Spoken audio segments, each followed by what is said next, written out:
The only way the political system of this world will work is that if we unite. Yes. Yes. So we cannot be Christians under white supremacy theology, but we have to be true Christians in the name of the black revolutionary Messiah, Jesus Christ. That's right. And get to the etymological root, meaning the root of the root. That's it. And go from that base. And then from then, we as a believing community, Muslim, Christian, and Jew, black Muslim, Christian, and Jew, can show the world that the Lord is real. That's right. Go ahead, man. Go ahead. All of this divisiveness, the reason why we divided, and our Christian brothers divided amongst ourselves, Muslims divided amongst self, is because we have false ideas, concepts that have been added to religion. So we go to the root of the root and bust up those paganistic things that Constantine added to Christianity. Take it up out of there, man, and get to the purity of what Jesus Christ taught. All right. That devil didn't care nothing about Jesus. Ain't no devil up under the ground gonna poke you when you die. It's a real devil on the ground. And if we continue to study, we're gonna keep getting those lumps upside our head. The only solution is our unity. In our unity, in truth.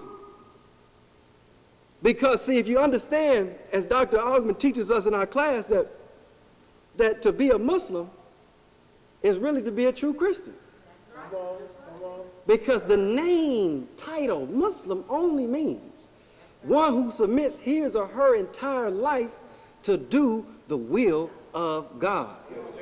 That's it. Well, if you're a Christian, aren't you striving to submit your entire life to do the will of God? Well, in the Arabic language, you're called a Muslim.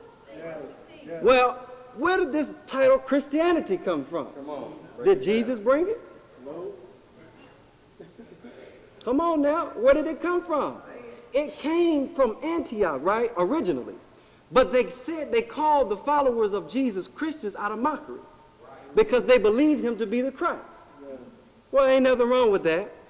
But to be a true Christian means to be crystallized into the knowledge and wisdom of God by and through the example of Jesus Christ. As a Muslim, I'm that. Because as Muslims, we believe in both Bible and Holy Quran. So if we believe in both scriptures, then what's wrong with y'all? Come on, man. Come on now. We have to raise our level of understanding. We don't believe in no mystery God. We believe in the God of Moses, the God of David, the God of Solomon, the God of Jesus, the one that raised him from the dead, that delivered him from his enemy. That's the God I believe in. That's the God that Prophet Muhammad represented. So why are we divided? Because we have an enemy in the house. The greatest deception that the devil ever made is made the people believe that he didn't exist. Looking around for a doubt right in front of your face. Sowing dissension, seeds of dissension, causing division. Here you got the Baptists and the Methodists over here. Oh, them niggas don't know what's up. Or the Catholics and the Protestants, or whatever we want to call ourselves, the AME, the CME, all of these First Baptist, Second Baptist, Third Baptist, and everybody coming out the same book. Look like somebody been in the back throwing seeds of dissension, causing division. See, that's the slave master. They don't want. See, the Methodists have to hook up with the Baptists. And the CMEs got to hook up with the AMEs, and where if you black, we got to hook up.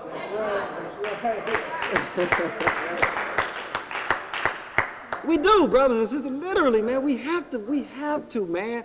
If we do not get it, we are going to continue, and we're going to continue to suffer.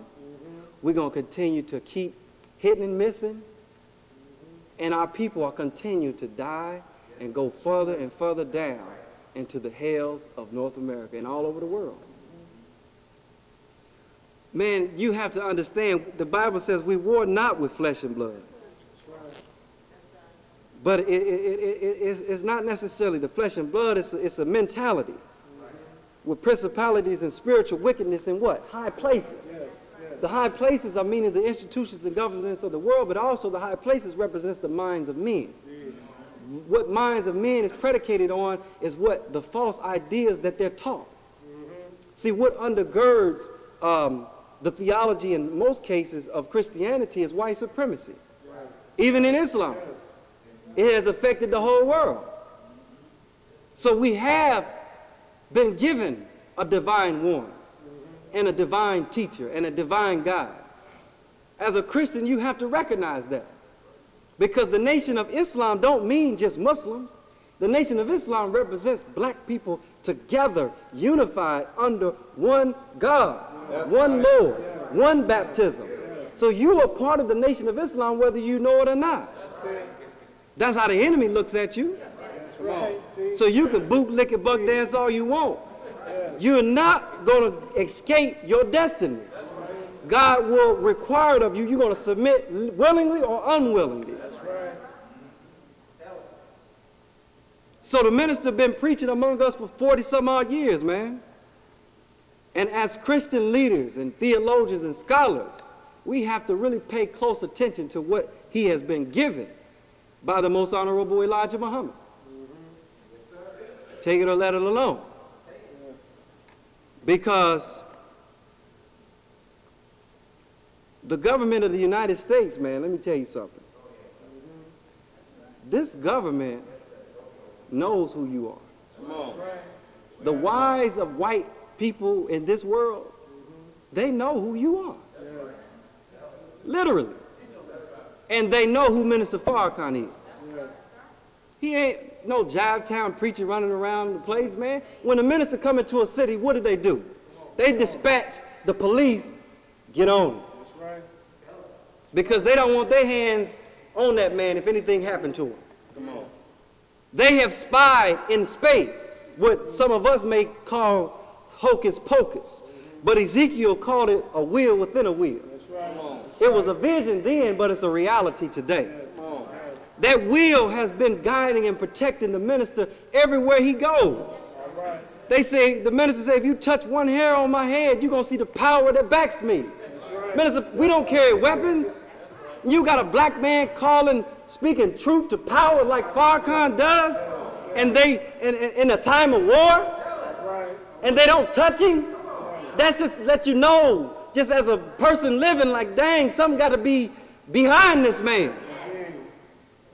The Jesus that we preach about is backing this man. He's real. And he has been set down amongst black people in America to raise us up first. The Bible teaches that the first shall be last. I mean, the last shall be first, and the first shall be last. The tail shall be made into the head. Huh? You're the tail. You're the dry bones in the valley. Well, if we understand, some of us may be Masons and Shriners or Eastern Stars, and understand the secret to the lodge is the black man. Hiram Abiff was the black man with the plans of King Solomon's plans in his head. But he was hit in the head by some ruffians and some thieves. Jubilo, and Jubilo. Huh? He was on his way. He was on a westerly course. He was buried in the northern country. Well, we in the west, in the shallow grave. But then there was only a master had to come and raise him from his dead. Why do you think the lodge is not intermixed with the white and the black? Because the white lodge know the truth of who you are.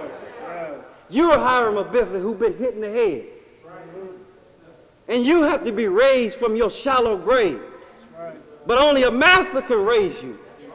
So a man came in the person, Master Darryl Muhammad, who came and gave a man with a 4th grade education and taught him 3.5 years.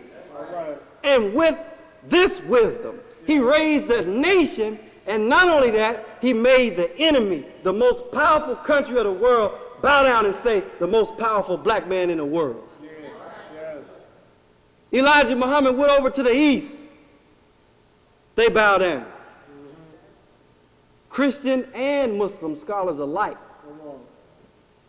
Minister Farrakhan today goes over there. Treat him like a king.